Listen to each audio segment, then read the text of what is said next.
జై తెలంగాణ. నేను చెప్పాలనుకున్న ముచ్చడంతా సీనన్న చెప్పేసిండు, నాకేం లేదు, ఇక మొత్తం చెప్పేసిండు. చెప్పేదానికి కూడా ఏం లేదు, ఇక ఫోటోలు దిగుడు ఒకటే మిగిలింది మనం అంతే.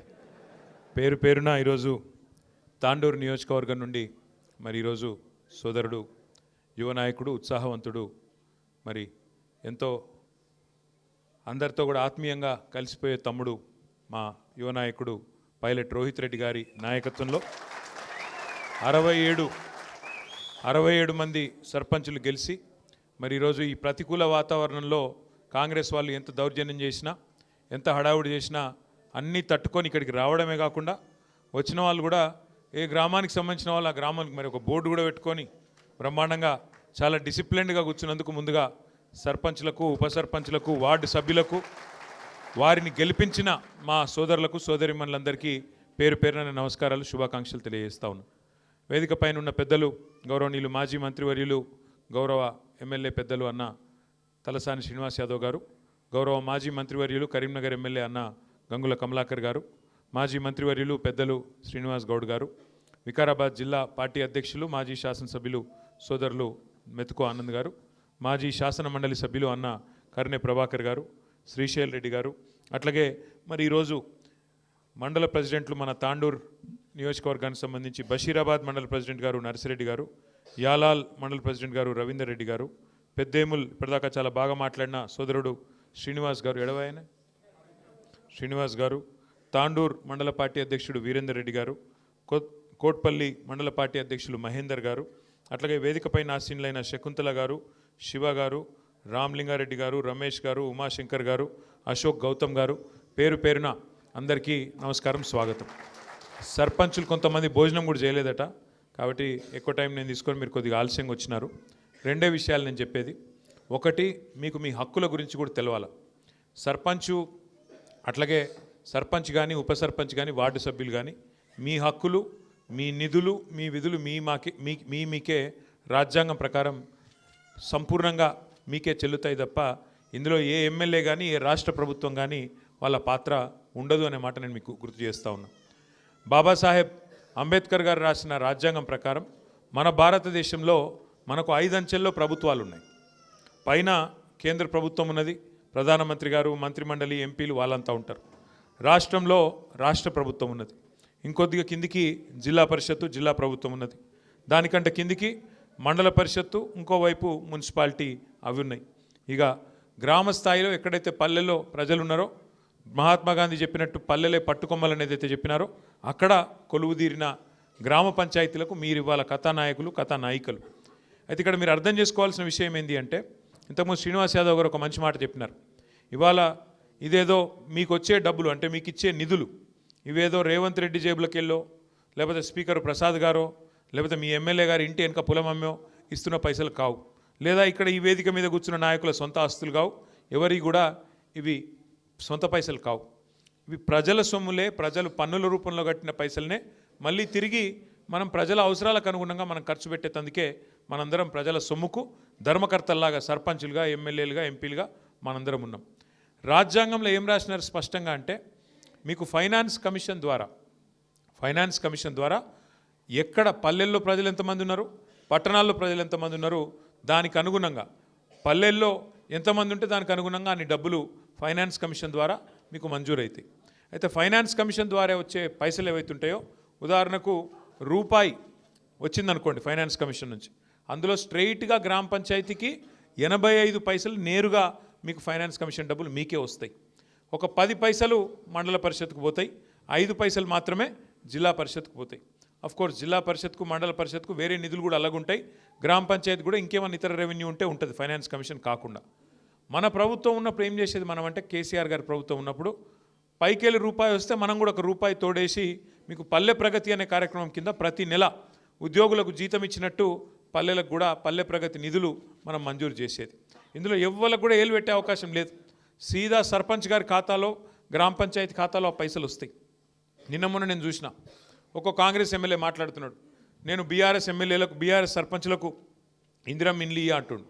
ఇందిరమ్మ ఇండ్లు ఇచ్చేది ఆయన చేతులు ఏం లేదు, ఇందిరమ్మ కమిటీ నోటి పెట్టినరు, కానీ అల్టిమేట్గా గ్రామ పంచాయతీ తీర్మానం లేకుండా ఎవరికి కూడా ఇండ్లు రావు, మొత్తం బాసులు మీరే ఉంటారు, సంతకాలు పెట్టేది మీరే. నెంబర్ 1 యాద పెట్టుకోండి. గ్రామ పంచాయతీ కింద తీర్మానం చేసి ఇగో ఫలానా వాడు కాంగ్రెస్ వాడు కాబట్టి ఇచ్చిండ్రు, ఇది కరెక్ట్ కాదు అంటే కొట్టుడు పోతుంది, చెల్లదు కూడా చెల్లదు. మీరే బాసులు, మీరే కథానాయకులు తప్ప వాళ్ళ చేతులు ఏముండదు. అట్లాగే రేపు కొత్త పెన్షన్లు ఇచ్చేదున్నా, పెన్షన్లు పెంచేదున్నా, ఇంకేమన్నా కొత్త పథకం పెట్టేదున్నా లిస్టు పెట్టాలి. గ్రామంలో ఎక్కడ పెట్టాలి లిస్టు? గ్రామ పంచాయతీలో పెట్టాలి. పెట్టాలంటే ఎవరు పెట్టాలి? మళ్ళా మీరే సర్పంచ్ గారు, ఉప సర్పంచ్, వార్డు సభ్యులు. మీరు లేని వాళ్ళది ఏం నడవదు.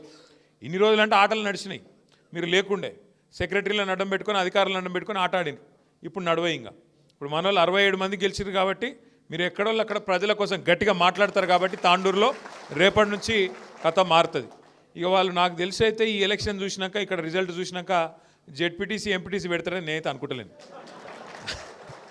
ఎందుకంటే మన ప్రభుత్వం ఉన్నప్పుడు ఇప్పుడే సీనన్న చెప్పినట్టు అన్ని మనమే గెలిచినాం. కిందికేళ్ళ మీద దాకా మొత్తం గల్లీ టు ఢిల్లీ మనమే గెలిచినట్టువి.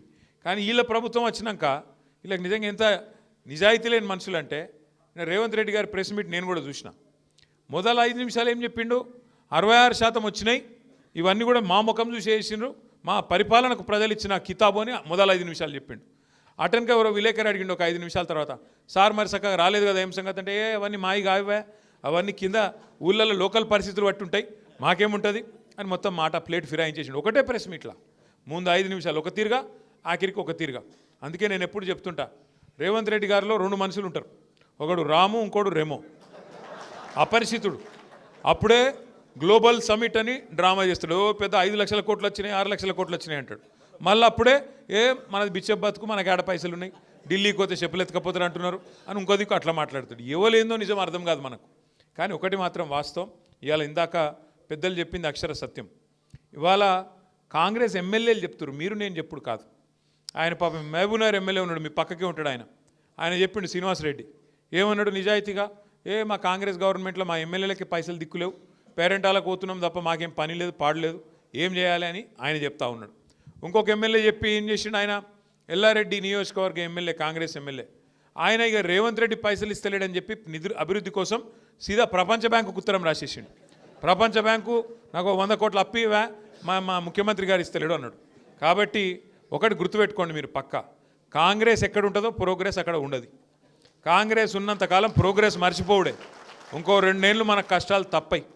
కేసీఆర్ గారు ఉన్నప్పుడు గ్రామాలు ఎట్లుండే, ప్రతి ఊర్లో ఒక నర్సరీ, ప్రతి ఊళ్ళో మొక్కలు పెంచే కార్యక్రమం, ప్రతి ఊళ్ళో చెత్త తీసేందుకు ఒక ట్రాక్టర్, మొక్కలకు నీళ్లు పోసేందుకు ఒక ట్యాంకరు, ఆ చెత్త తీసి పారేసేందుకు ఒక దగ్గర వేసేందుకు డంపింగ్ యార్డ్.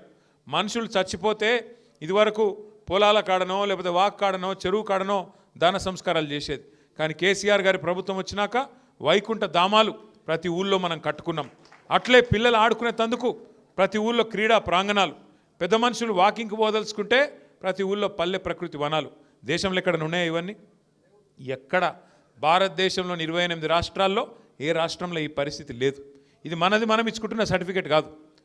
కేంద్ర ప్రభుత్వం ప్రతి సంవత్సరం ఉత్తమ పంచాయతీలకు అవార్డులు ఇస్తుంది. ఏం చేసినారు తెలుసా కేంద్ర ప్రభుత్వం వాళ్ళు? ఒక సంవత్సరం 22, 21 అనుకుంటా, 2021, 22 మొత్తం భారతదేశంలో సంసద్ ఆదర్శ గ్రామీణ యోజన అనే కార్యక్రమం కింద 20 ఉత్తమ పంచాయతీలు ఎక్కడున్నాయి అని లెక్కదీస్తే 20కి 20 తెలంగాణలో ఉన్నాయని చెప్పి కేంద్ర ప్రభుత్వం ప్రకటించింది. గది కేసీఆర్ గారు చేసిన పని. అట్లాగే జనాభా పరంగా తీసుకుంటే మన రాష్ట్రం కేవలం 3%, భారతదేశం మొత్తం జనాభాతో పోలిస్తే 3% జనాభా తెలంగాణది. కానీ జాతీయ ఉత్తమ పంచాయతీ అవార్డులు పంచాయతీరాజ్ దినోత్సవం రోజు కేంద్ర ప్రభుత్వం ప్రకటిస్తే 3% జనాభా ఉన్న తెలంగాణ 30% అవార్డులు గెలుచుకున్న విషయాన్ని నేను మీకు గుర్తు చేస్తూ ఉన్నా. ఇంత అద్భుతంగా కేసీఆర్ గారి ప్రభుత్వంలో పల్లెలు బాగా చేసుకున్నాం, పట్టణాలు బాగా చేసుకున్నాం, పని చేసుకుంటూ పోయినాం. సరే, తాండూరులో కేవలం 6,000 స్వల్ప తేడాతోనే మనం ఓడిపోయినాం, పెద్ద మెజారిటీ ఏం కాదు. కానీ సరే, ఓటమి ఒక ఓటుతో ఓడిపోయినట్టే, టాస్లో పోయినట్టే. ఇక మీకు తెలుసు సర్పంచ్లకు పార్లమెంట్ ఎలక్షన్ గెలుచుడు ఈజీ, కానీ పంచాయతీ ఎలక్షన్ గెలుచుడు కష్టం అబ్బా. ఎందుకంటే మీకు ఎరికే ఒక్కొక్క ఓటుకు అంత విలువ ఉంటుంది. ఇక ఒక్కొక్క మనిషిని పట్టుకోవాలి, బతిమలాడాలి, దండం పెట్టాలి, అయ్యా అప్ప అనాలి. మీరు వాగ్దానాలు ఇచ్చింటారు, మీరు చాలా మాటలు చెప్పింటారు, నేను ఇది చేస్తా అది చేస్తా అని. కాబట్టి నాకు తెలుసు మీ కష్టం. అందుకే మీకు ఇచ్చే మాట ఒకటే, ఈ 2 ఏళ్ళు కొంత కష్టం ఉంటుంది మనకు. ఎందుకంటే వీళ్ళ దగ్గర పైసలు లేవు, వాళ్ళు పైసలు ఉన్నాయని ఢిల్లీకి పంపట్లోనే బిజీగా ఉన్నారు వీళ్ళంతా. మొత్తం వీడికెళ్ళి మూటలు కట్టాలి, రాహుల్ గాంధీకి పంపాలి, ఆడనో ఇన్నో కుర్చీ కాపాడుకునేందుకు కింద మీద పడి కుర్చీ కాపాడుకోవాలి తప్ప వాళ్లకు ప్రజలకు సేవ చేసే ఆలోచన వీళ్ళకు లేదు. చూడండి, మీరు ఆలోచన చేయండి. ఎందుకంటే ఈ 2 ఏళ్లలో ఎంతమందిని ఎన్ని రకాలుగా మోసం చేసినారో శ్రీనివాస్ యాదవ్ గారు వివరంగా చెప్పినారు. ఎస్సీలను మోసం చేసినారు, ఎస్టీలను మోసం, బీసీలను మోసం, రైతులను మోసం, మహిళలకు మోసం, యువతకు మోసం, విద్యార్థులకు మోసం. ఇలా చేతిలో మోసపోని వాళ్ళు ఎవరు లేరు. ఏమైనా ఏం చేసినారు రాయి అంటే ఫ్రీ బస్ ఒకటి చెప్తారు. అది ఫ్రీ బస్ ఎట్లయితుందో నాకైతే ఇంతవరకు అర్థం కాలే. మీకు వాళ్ళకన్నా అర్థమైతే నాకు చెప్పురు జర. మహిళలకు ఫ్రీ అంట, కానీ వాళ్ళు ఎంబడి ఉండే మగవాళ్ళకు డబుల్ టికెట్ అంట. ఇక అది ఫ్రీ ఎట్లయితుంది? మళ్ళీ వాళ్ళ ఇంట్లో ఉండే పిల్లలకు 25% బస్ పాసులు పెంచిరు. ఇక అది ఎట్లా ఫ్రీ అవుతుంది చెప్పు, నాకు అర్థం కాదు. ఇక మళ్ళీ ఫ్రీ బస్సు అని ఉదరగొట్టుడు. మొత్తం అందరూ మోసపోయి బాధపడుతున్నారు. గ్రామాలలో రైతులైతే కోపం మీద ఉన్నారు. మీకు తెలుసు నాకంటే బాగా. రుణమాఫీ కాలే, రైతు బంధు రాదు, ఇదివరకు కరెక్ట్గా వచ్చే కరెంట్ ఇప్పుడు కరెక్ట్గా వస్తలేదు. యూరియా, ఆఖరికి యూరియా అన్న కరెక్ట్గా ఇచ్చే ముఖం ఉన్నది రైతులకు. యూరియా కోసం ఇలా యుద్ధాలు చేయాల్సిన పరిస్థితి పాపం రైతులకు ఇలా ప్రతి గ్రామంలో ఉన్నది. అందుకే ఇప్పుడు మళ్ళీ ఎక్కడ లైన్లు కడతారో, మళ్ళీ ఎక్కడ తంతారో అని భయంతో కొత్త దుకాణం తెరిచిరు వీళ్ళు. ఏందట అంటే ఇదివరకు యూరియా షాపులలో దొరుకుతుండే, ఇప్పుడు యాప్లో దొరుకుతుందంట. యాప్, ఫోన్లో యాప్ ఉండాలంట, యాప్లో దొరుకుతుందంట.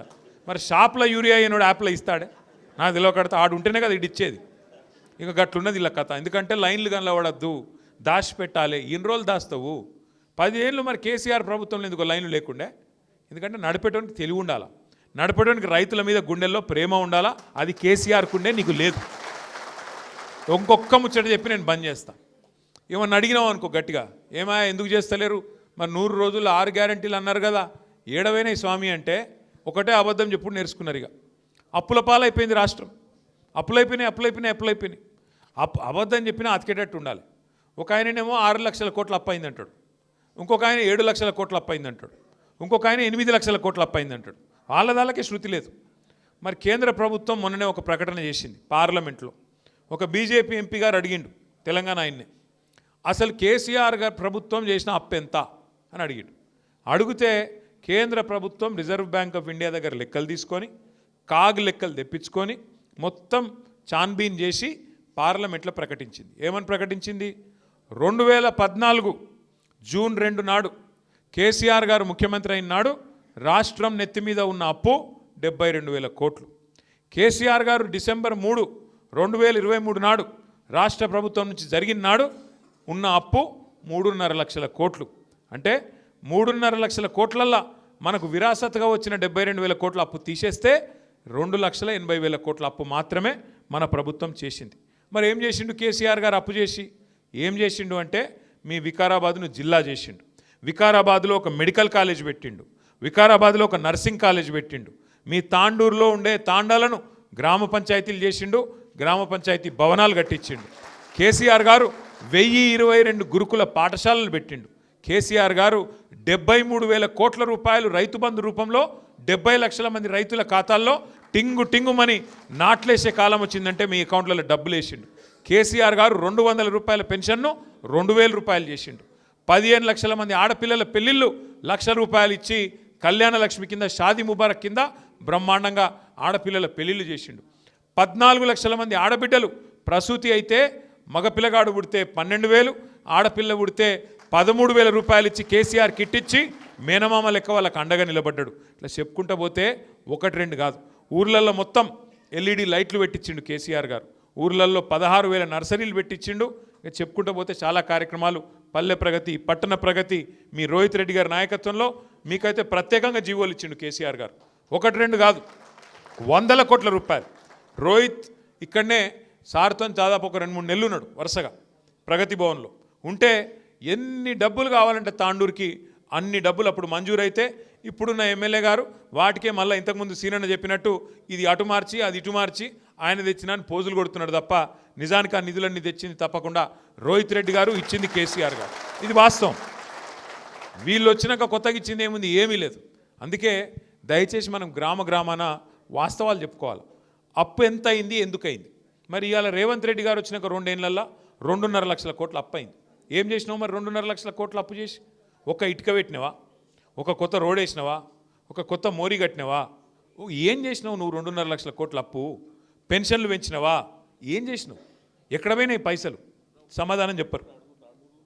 తాండూరులో ఎన్నిళ్ళు అయినాయని అడుగుతున్నాడు సీనన్న. ఎన్ని ఇండ్లు కట్టిర్రు, ఏమవుతుంది అని అడుగుతున్నాడు.